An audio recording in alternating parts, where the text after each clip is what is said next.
All right.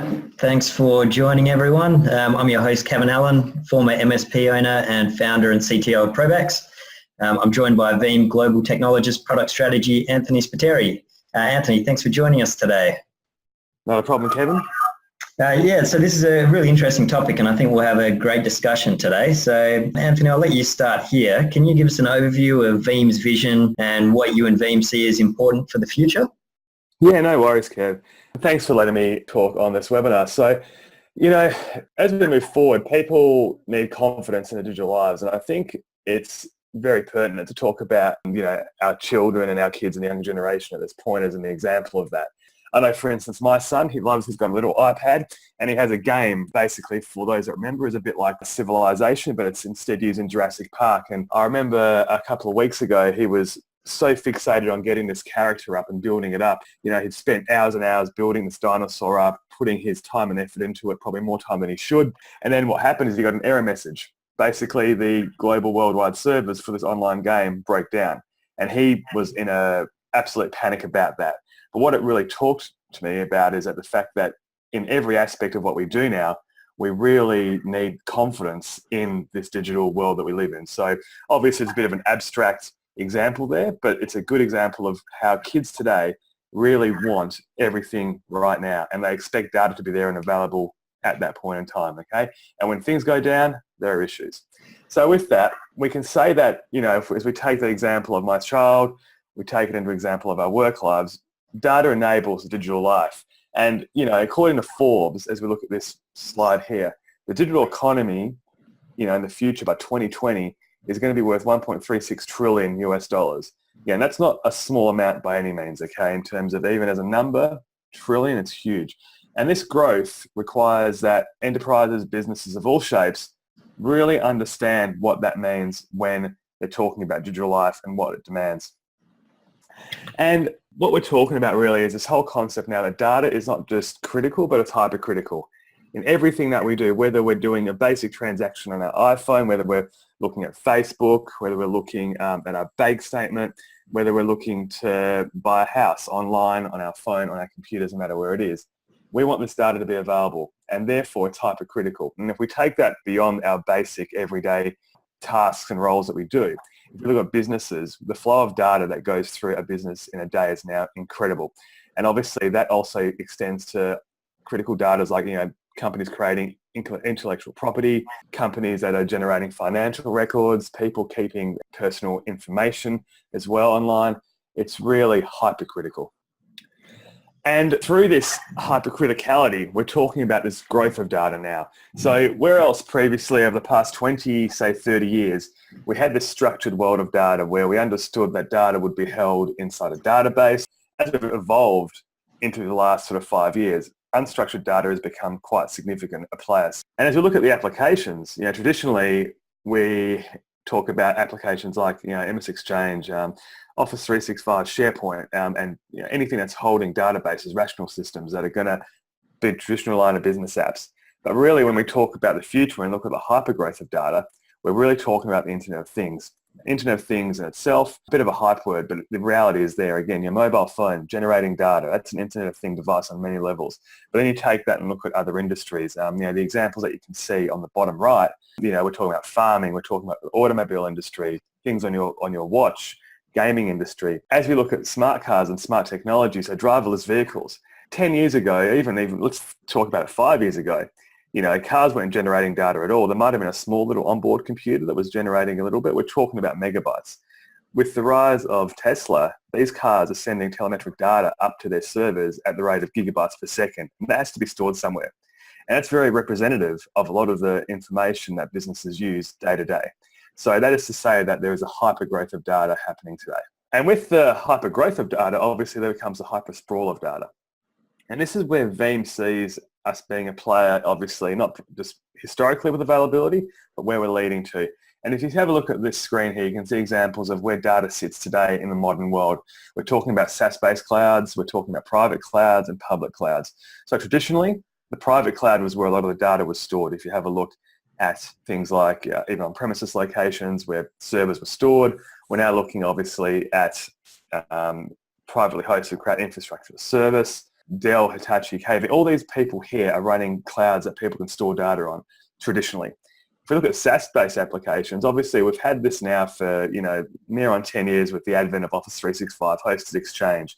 But certainly over the last couple of years, we've accelerated the growth of SaaS services where a lot of people rely not just on traditional SaaS-based application platforms like Salesforce or Office 365, but now we're looking at things like Slack and Concur to basically be critical to our daily lives as well.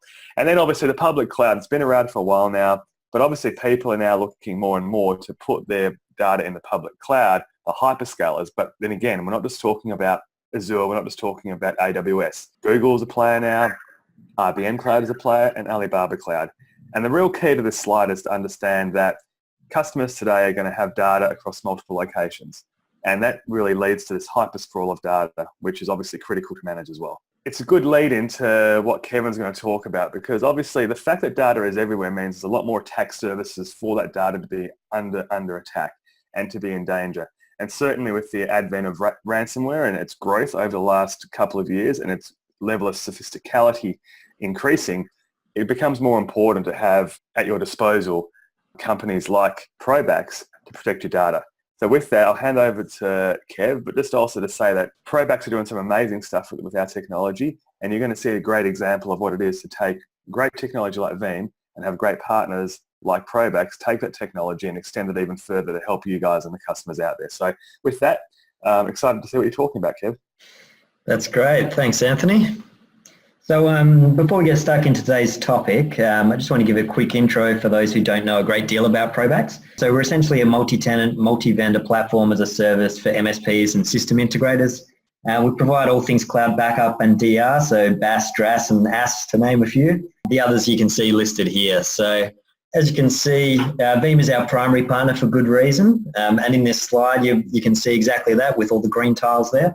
So all but one of our products integrates with Veeam or is built on Veeam technology. So do you have any thoughts on that, Anthony? Yeah, I mean, obviously, like I mentioned before, ProBacks being a very strong partner of ours, they've taken a lot of our different aspects of what we offer. So you can see here that we've got backup as a service, which Veeam released as Cloud Connect Backup and Cloud Connect Replication. But with the Honeycomb service and a lot of the control services that ProBacks have built in, they're really leveraging a lot of the API potential that our product offers and taking that and creating a front-end service for their customers. So really happy that ProBacks is doing this with our products. And as you can see at the end as well, they've really taken our latest backup for Office 365 product as well. So it's really great to see a lot of green boxes there based on Veeam technology.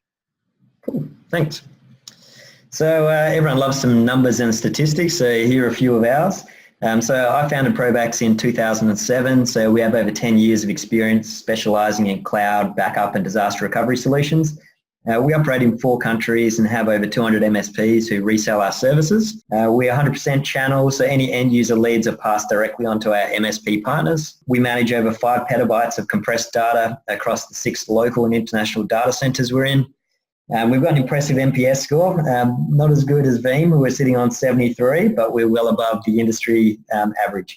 We've also had great growth of 200% over the past 3 years, which means we must be doing something right. So we'll get stuck into it here. Is tape really on the way out? So before I get your thoughts on this, Anthony, let me grow my points first. Rumours of the death of the tape have been circulating for about 30 years. But with cloud storage taking over backup and archiving, tape finally appears to be on the way to extinction. So tape became the standard for long-term storage due to the relatively high price of hard disk drives. So early on, tape media would be in the tens of dollars range when purchased through distributors. At the same time, the lowest price hard disk was around the $2,000 mark. So hence tape became the cost-effective solution for storing data that needed to be kept for a while but didn't necessarily need to be accessed immediately. So if we have a look at some of the stats over the years, snapshot the last 10 years, so tape technologies continue to grow. As of 2017, we'd seen 8 generations of LTO technology. Between generations, we've seen storage double and read and write performance improve. However, although tape has grown in capacity, it hasn't grown at the same rate as disk. So back to the original question, is tape really on the way out? Well, there is a price war between tape and cloud storage, and it's a war that started over 6 years ago. So we're now at a point where cloud storage is in the cents per gig range, Our very own Honeycomb virtual tape library solution is as low as 0.9 cents per gig. So it's not only cost effective, but it's predictable as well, because we're not charging for the data in and out. So instead of investing in tapes, tape libraries and maintenance every few years, businesses can switch to an affordable and predictable pay-as-you-go or OPEX backup and archiving solution. But there's still going to be those that argue cloud storage is still not as cheap as tape, since a $30 per terabyte tape is cheaper than $108 annual cost for Honeycomb VTL storage. However, the true cost of tape. So the cost of media is just the tip of the iceberg with tape storage. So these are the other things to consider which often get forgotten about. So the cost of replica charges. So cloud archiving includes all of the replica charges, which would typically triple that tape media cost. The cost of the tape library and ongoing maintenance of that device. So the cost of the tape library really should be amortized across the tapes. The labor cost to manage and handle tape backups. So it's common knowledge that tape is more likely to fail. So when using tape-based data backup, companies report between an average of 20 to 50% failure rates, which adds to the labor cost. And if you're storing media correctly and doing the right thing to prevent magnetic tape from degrading prematurely, you were paying to store them in a secure, clean and environmentally controlled location. Restoring from tapes does take time, so assuming you store tapes in that environmentally controlled location, it could take several hours or even longer to recover the tapes that you need. You then need to kick the tape restoration process off, which generally takes longer than disk. So compare that to cloud storage, where archive data can be accessed in seconds and disk access not to, so you can directly go to the object you need. So is tape really on the way out? The answer is yes, it's not dead, but it's dying. So I've got some more stats from Gartner's most recent report on what media types people are using to do their backups. Gartner's obviously a pretty solid source of data. They've got data going back to 2009 that shows the percentage of people that are backing up directly to tape, backing up to disk, then copying a tape, backing up to disk with no tape component, or backing up to the cloud. So while tape is used in most data centers in one way or another, the percentage of companies using tape in any way is steadily declining. So you can see the companies are clearly moving to disk to cloud or disk to disk technologies. So as far as backup and recovery goes, the extreme differences in functionality between tape and disk, as well as the shrinking difference in cost, it's pushing many people towards disk and the cloud.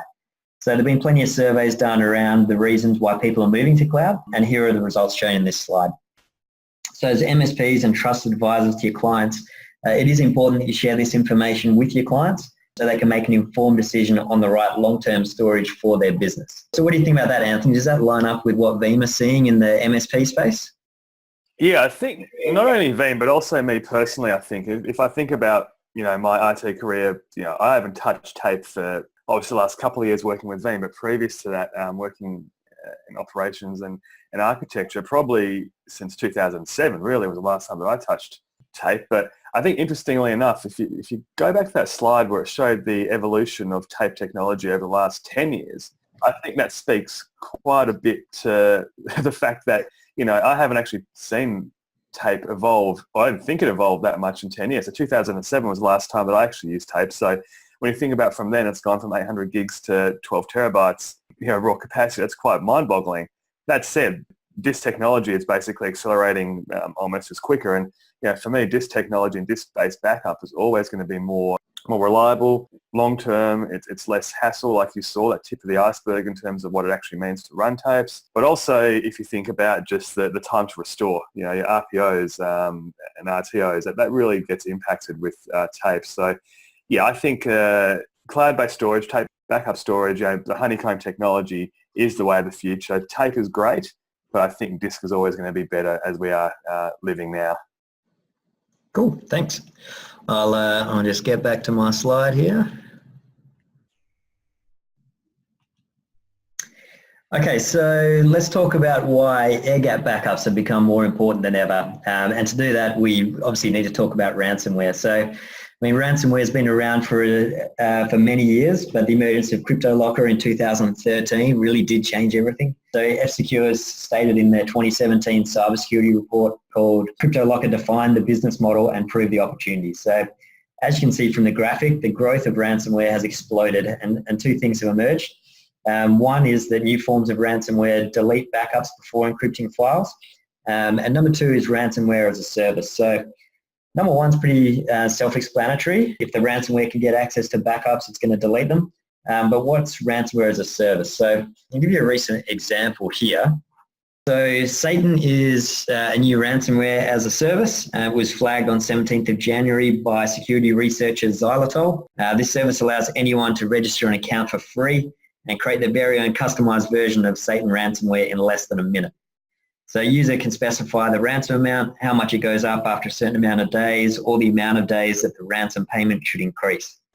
And this particular ransomware as a service is the first to offer the user help with distributing the ransomware via spam or other means. So when the Satan ransomware is deployed, it will begin to encrypt data on the computer, and through the ransomware as a service site, registered users can see how many of the ransomware instances they sent out were successful and the amount that they've earned so far. So I guess what does ransomware as a service threat mean?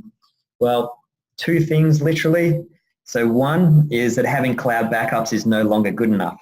So if a compromised system can access your cloud backups, you're likely to lose them before the ransomware begins encrypting your data. So put simply, air-gap backups are offline backups that cannot be manipulated or deleted remotely. And with the emergence of ransomware as a service, the risk of an employee targeting their employer becomes very, very real. So we all know the saying, everything has its price, which is unfortunately true.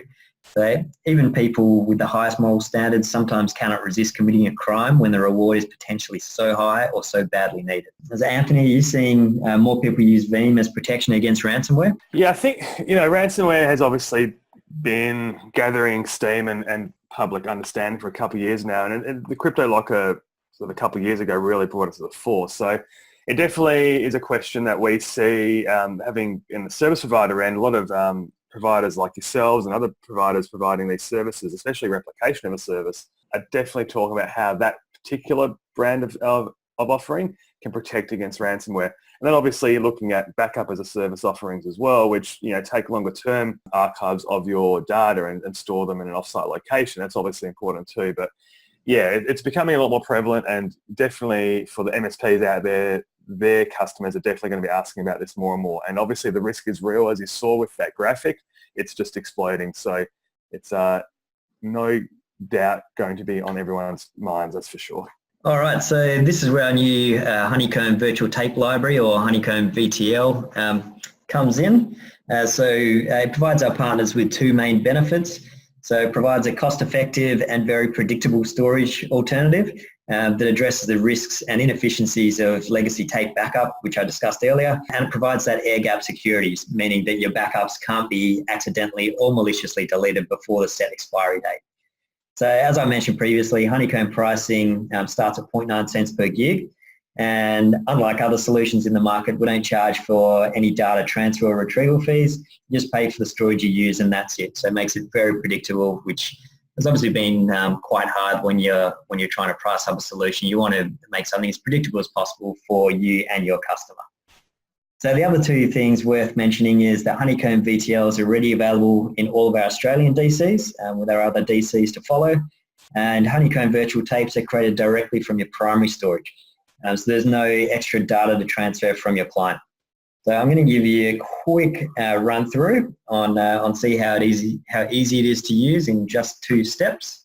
So in terms of how you use VTL, if you're not using Veeam at the moment and do need some help, you can get in touch with us, with our support guys, and they can help you out there. If you are using Veeam to back up data to us, you just edit the backup copy job that you already have.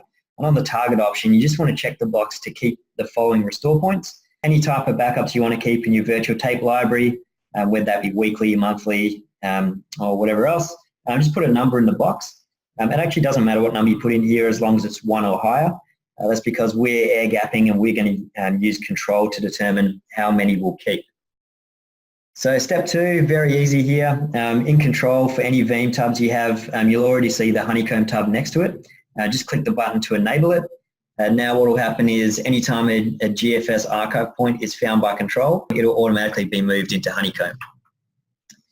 So this job that I've got here, we can see it's been running for a few months to give you an idea of what it looks like. You can see I'm keeping 4 out of 4 weekly Honeycomb points. I would have had more, but retention's cleared them out. You can click that modify button to change the number you want to keep. Monthlies, I'm only up to 5 out of 12 restore points so far. I'm not keeping any quarterlies and I have 1 yearly.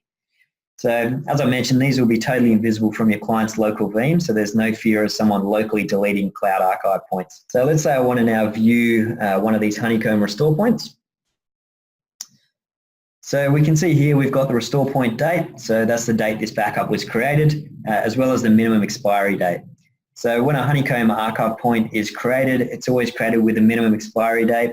So that, let's say one of your engineers has access to control, they could reduce the number of, say, weekly restore points or turn them off altogether.